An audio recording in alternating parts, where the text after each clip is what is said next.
Good morning साथियों। हमने जो भक्ति काल है उस भक्ति काल की जो निर्गुण ज्ञानाश्री शाखा थी, भक्ति काल, उस भक्ति काल के दो भाग थे, एक था निर्गुण और एक था सगुण। उस निर्गुण के दो शाखाएं थी, ज्ञानाश्री और प्रेमाश्री। उन दोनों शाखाओं का हमने अच्छे से अध्ययन कर लिया। कहने का मतलब यह है कि जो निर्गुण काव्य धारा थी, उस निर्गुण काव्य धारा की दोनों जो शाखाएं थी, ज्ञानाश्री और प्रेमाश्री, दोनों का हमने अच्छे से अध्ययन कर लिया। आज हम सगुण जो काव्य धारा है, सगुण काव्य धारा है, उस सगुण काव्य धारा की दो जो है, एक कृष्णाश्री और एक कामाश्री। तो आज हम जो कृष्णाश्री है उस काव्य से शुरुआत करेंगे। कृष्णाश्री काव्य के जितने भी जो महत्वपूर्ण जो कवि होंगे उनका अध्ययन करेंगे। तो मैं बीएल लूणा, मेरे YouTube चैनल स्टडी टाइम में आपका हार्दिक स्वागत करता हूं। अगर आप मेरे चैनल पर पहली बार विजिट कर रहे हो तो चैनल को सब्सक्राइब कर ले, बेल आइकन को ऑल पे प्रेस कर ले, ताकि जब भी मैं कोई नया वीडियो अपलोड करूं तो उसका नोटिफिकेशन आपको तुरंत मिल सके। वीडियो आपको मॉर्निंग में 8 बजे मिल जाती है, तो कंटिन्यू आप वॉच करते रहे। किसी भी प्रकार का आपको कंफ्यूजन, कोई डाउट होता है तो आप मेरे को कमेंट करके पूछ सकते हो। दूसरी बात, जो फर्स्ट ग्रेड और सेकंड ग्रेड की जो तैयारी करने वाले, उसके लिए मैंने पहले से अच्छे से सारे वीडियो है वो अपलोड कर रखे। उसकी एक प्लेलिस्ट बनी हुई है फर्स्ट ग्रेड और सेकंड ग्रेड के नाम से, वहां जाकर उसको आप कंटिन्यू वॉच कर सकते हो।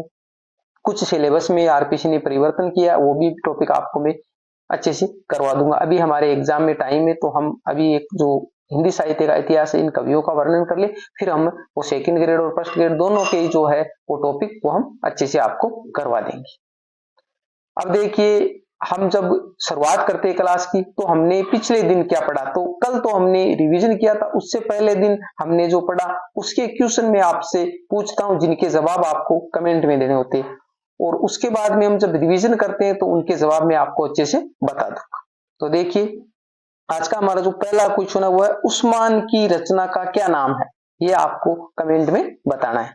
आगे देखिए, आगे हमारा 2 नंबर का जो क्वेश्चन है वो है, जान कवि ने कुल कितने ग्रंथ लिखे। तो मैंने बताए थे, इन्होंने जो ग्रंथ लिखे उनमें से 29 जो ग्रंथ थे वो प्रेमाख्यानक थे, यानी प्रेम से संबंधित थे। तो इन्होंने कुल कितने ग्रंथ लिखे थे वो आपको बताना है। अनुराग बांसुरी रचना की रचनाकार है, तो इनकी 2 रचनाएं हैं, ठीक है। तो आपको अनुराग बांसुरी रचना है उसका बताना है। रस रतन रचना के रचनाकार है।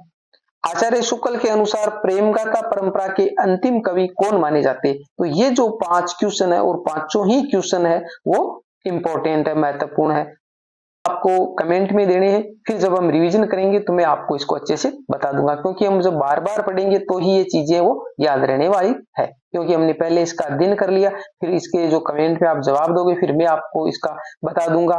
फिर इसके बाद में हम वापस पूरे का रिवीजन करेंगे। उस टाइम तो कहने का मतलब 4 बार वो चीजें हमारे सामने से गुजर रही है, तो बार बार पढ़ेंगे तो ही ये चीजें वो अच्छे से याद रहेंगी।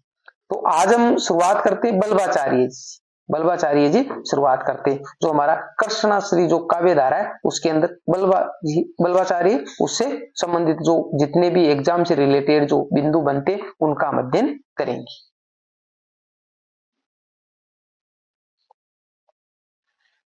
तो देखिए, वल्लभ संप्रदाय की स्थापना इन्होंने ही की, यानी का मतलब जो वल्लभाचार्य जी है उन्होंने वल्लभ संप्रदाय की स्थापना की। तो इसके नाम से ही पता चल जाएगा, वल्लभाचार्य जी नाम है और वल्लभ संप्रदाय, तो इसमें कोई भी कंफ्यूजन नहीं है। आपको ध्यान रखना एक एक पॉइंटों का अच्छे से, क्योंकि जो विठलनाथ और जो वल्लभाचार्य है इन दोनों में कंफ्यूजन होता है, क्योंकि जो वल्लभाचार्य जी उनके पुत्र है वो विठलनाथ है, विठलनाथ है वो इनके पुत्र है। तो इनके और जो इनके द्वारा जो की गई जो चीजें हैं, कुछ स्थापनाएं हैं, कुछ जो ये संप्रदाय है, तो इनमें आपको कंफ्यूजन होता है, तो ये बारीकी से आपको अच्छे से ध्यान में रखना है। तो वल्लभ संप्रदाय की स्थापना वो वल्लभाचार्य जी ने की है।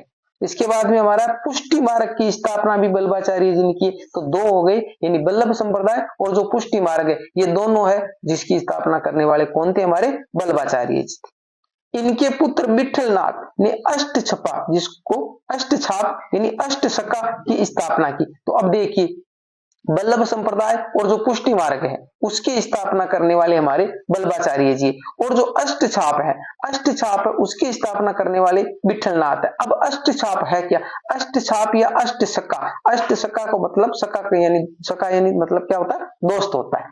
शका का मतलब दोस्त होता है। तो 8 दोस्त, 8 दोस्त हो गए। 8 दोस्त कौन से कि 4 है वो बल्लभाचार्य जी के शिष्य थे और 4 है वो विठलनाथ के शिष्य थे। 4 किसके थे? बल्लभाचार्य जी के थे और 4 है वो विठलनाथ के शिष्य थे। इनको 4 तो बल्लभाचार्य के शिष्य और 4 है वो विठलनाथ के शिष्य, इनको मिलाकर 8 शिष्य हो गए और इनकी एक स्थापना की जिसके अंदर वो 8 वो सदस्य थे। ठीक है, यानी 8 वो दोस्त मान सकते हैं। तो वो 8 सदस्य थे, वो क्या करते थे, जो गोवर्धन जो है वहां पर वो जो मंदिर बना हुआ था उस मंदिर में वो पूजा पाठ करने का काम करते थे। समझ में आ गया? तो अब देखिए अष्टछाप की स्थापना करने वाले कौन थे? विठलनाथ थे। बल्लभाचार्य जी है सिर्फ बल्लभ संप्रदाय और पुष्टि मार्ग की स्थापना करते, जिसके अंदर 8 कवि शामिल थे। तो 8 सखा या 8 कवि हो गए। अष्टछाप की स्थापना 1565 ईस्वी में की गई, ये मोस्ट पूछा गया है। यानी जो अष्टछाप की स्थापना विठलनाथ ने की थी वो 1565 ईस्वी में की थी। इन 8 कवियों में 4 कवि बल्लभाचार्य जी के शिष्य थे और 4 कवि विठलनाथ के शिष्य थे, जो हमने ऊपर चर्चा कर ली है। इनका मतलब 4 बल्लभाचार्य जी के शिष्य और 4 ही विठलनाथ के शिष्य। अब क्या होता है कि इनमें कंफ्यूजन होता है कि क्वेश्चन कैसे पूछा जाता है कि निम्न में से बल्लभाचार्य का शिष्य नहीं है या निम्न में से विठलनाथ का शिष्य नहीं है, या फिर ऐसे क्वेश्चन पूछा जा सकता है कि निम्न में से बल्लभाचार्य का शिष्य है, विठलनाथ का शिष्य है। तो अब देखिए इसको हम कैसे याद करेंगे। अब देखिए इसके अंदर सूरदास, कृष्णदास, परमानंद दास और कुंभन दास, ये जो 4 है ये बल्लभाचार्य के शिष्य, ये 4 किसके शिष्य? बल्लभाचार्य के शिष्य। और इसके लिए मैंने एक छोटा सा सूत्र बनाया है। क्या बनाया? सूर के कृष्ण आनंद के कुंभ, सूर के कृष्ण आनंद के कुंभ। तो सूर यानी सूरदास हो गया, कृष्ण यानी कृष्णदास हो गया और आनंद यानी परमानंद हो गया और कुंभन यानी कुंभन दास हो गया। तो ये सूरदास, कृष्णदास, परमानंद दास और कुंभन दास ये हमारे हैं वो बल्लभाचार्य जी के शिष्य। तो सूर के कृष्ण आनंद के कुंभ एक श्लोक की लाइन हो गई, श्लोक की एक लाइन हो गई। अब देखिए दूसरे वाले को, दूसरे वाले की बात करें तो देखिए नंददास, गोविंद स्वामी, चतुर्भुजदास, शीत स्वामी और ये विठलनाथ के शिष्य। अब ये भी 4 हो गए और वो भी 4 हो गए। अब इनको याद करते हैं तो या तो आप अलग अलग इसको सेपरेट याद करिए, विठलनाथ के शिष्य अलग करिए और बल्लभाचार्य के शिष्य अलग याद करिए। अब वहां पर एग्जाम में हमारे को कंफ्यूजन होता है, नाम तो याद रहते पर हमारे को ये कंफ्यूजन होता है कि ये बल्लभाचार्य का शिष्य है या फिर विठलनाथ का शिष्य। तो इसके लिए भी मैंने एक छोटा सा सूत्र बनाया, नंद के गोविंद चतुर छोतुम। अब देखिए पूरी लाइन को हम एक जगह करते हैं, सूर के कृष्ण आनंद के कुंभ, नंद के गोविंद चतुर छोतुम। तो नंददास हो गया, इसके बाद में हमारा गोविंद यानी गोविंद स्वामी हो गया, चतुर्भुज दास यानी चतुर हो गया और शीत स्वामी यानी छोतुम हो गया। अब इसके छोतुम लिया में यानी कुंभ है तो ये तुक मिलाने के लिए तुक मिल जाए। तो सूर के कृष्ण आनंद के कुंभ, नंद के गोविंद चतुर छोतुम। अब जो पहली लाइन है, पहली लाइन कौन है भाई? बल्लभाचार्य, तो वो पिता है तो पिता पहले आएंगे, तो बल्लभाचार्य वाला पहले आ जाएंगे और विठलनाथ वाले बाद में आ जाएंगे। अब चाहे यहां से आपसे अष्टछाप से संबंधित, यानी अष्टछाप की स्थापना किसने की है? विठलनाथ ने की है। कब की है? 1565 ईस्वी में की है। अब इनके जो कवियों के बारे में आपसे पूछे तो आपको कोई कंफ्यूजन नहीं होगा, चाहे कैसे भी पूछ ले, चाहे बल्लभाचार्य के पूछ ले, चाहे विठलनाथ के पूछ ले। अब जैसे इसमें से 3 नाम सूरदास, कृष्णदास और ये परमानंद, ये नाम दे दिए, एक दे दिया शीत स्वामी। कब आपसे पूछेंगे निम्न में से बल्लभाचार्य का शिष्य नहीं है तो वो शीत स्वामी, ये लाइन आपको याद रहेगी तो पता चल जाएगा शीत स्वामी वो विठलनाथ का है, बल्लभाचार्य का नहीं है। तो बस ऐसे ही आपको याद करना है। तो ये अच्छे से एक लाइन याद कर लीजिए और आपका काम है वो अच्छे से हो जाएगा। आगे देखो,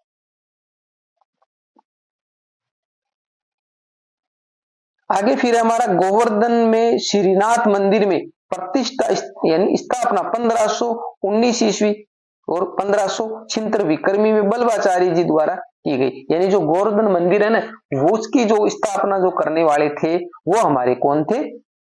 बल्लभाचार्य जी। तो अब देखिए बल्लभाचार्य जी संबंधित 3 वर्णन आ गए, यानी बल्लभ संप्रदाय की स्थापना करने वाले कौन थे? बल्लभाचार्य जी। पुष्टि मार्ग की स्थापना करने वाले कौन है? बल्लभाचार्य जी है। गोवर्धन जो मंदिर है उसके अंदर जो मूर्ति स्थापना जो करवाने वाले हैं वो कौन है? बल्लभाचार्य जी है। और अष्टचाप है या अष्टचका, उसकी स्थापना करने वाले विठलनाथ है। तो सिर्फ एक है वही है, बाकी सारा बल्लभाचार्य जी ने किया है। ये तारीखें याद रखना आपको। जो सन है वो 1519 ईस्वी में जो गोवर्धन मंदिर में जो प्रतिष्ठा करवाई थी, और जो 1565 ईस्वी में अष्टसाप की स्थापना की गई थी। अब इसका जो शिल्पी है, ये भी क्वेश्चन कई बार पूछा गया, इसका शिल्पी है वो पूर्णमल खत्री है, इन्हें का मतलब स्थापना करवाने वाले बल्लभाचार्य जी, पर वो शिल्पी कौन था, वो पूर्णमल खत्री था। तो गोवर्धन मंदिर का जो शिल्पी है वो पूर्णमल खत्री है। तो ये जो वर्णन है वो हमारे विठलनाथ और बल्लभाचार्य जी संबंधित है, जो कृष्णाश्री काव्य धारा है उससे, और ये महत्वपूर्ण है। इनके जो सारे पॉइंट है, क्वेश्चन बहुत बार इनसे संबंधित पूछे गए हैं, तो अच्छे से इसको आप याद कर लीजिए। अब इसके बाद में हम पढ़ेंगे सूरदास। और सूरदास कौन है? सूरदास है वो हमारे कृष्णाश्री जो काव्य धारा है उसके प्रतिनिधि कवि है, प्रतिनिधि कवि है। तो इसका वर्णन थोड़ा अच्छे से हम देखेंगे, क्योंकि जहां भी भक्ति काल का नाम आए तो कबीर है, जायसी है, सूरदास है, हमारे तुलसीदास, इनसे संबंधित क्वेश्चन है वो पूछे ही पूछे जाते हैं, क्योंकि ये सारे इनके प्रतिनिधि कवि है। तो सूरदास के बारे में हम कल पढ़ेंगे, अच्छे से अध्ययन करेंगे। इस वीडियो को आप जाते जाते लाइक करिए। किसी भी प्रकार का कंफ्यूजन डाउट है तो आप कमेंट करिए, जो मैं आपसे क्वेश्चन पूछता हूं उनके जवाब आप कमेंट में जरूर दिया करें, क्योंकि हम जो मिलकर आप और हम दोनों अच्छे से मेहनत करेंगे तो ही सफल हो पाएंगे। तो मैं जितना आपके लिए कर रहा हूं तो आप भी उतना मेरे लिए करिए। मिलते हैं अगली वीडियो में, तब तक के लिए जय भीम, जय भारत।